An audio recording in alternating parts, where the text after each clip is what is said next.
celebration of Christmas here at St. Ambrose. Wonderful crowds. The church looked beautiful. It was truly amazing.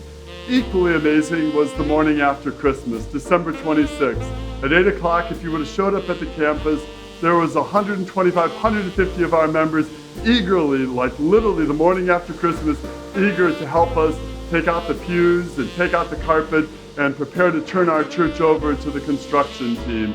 Very, very exciting to see, to feel, to hear the energy and the enthusiasm of our members as we look to repair and renew the house of God here for our parish community. If you look at the pictures, wonderful activity in the last couple days, working very hard so that we can together gloriously walk into the church on Easter Sunday. A couple simple reminders for the weekend. First, Masses will be held in Pilkert Hall. Plenty of room, very comfortable, plenty of chairs, easy for you and for your family. Wonderful for us to come together as the family of God. God bless you, and may this new year be filled with wonderful hope and joy in the Lord Jesus Christ.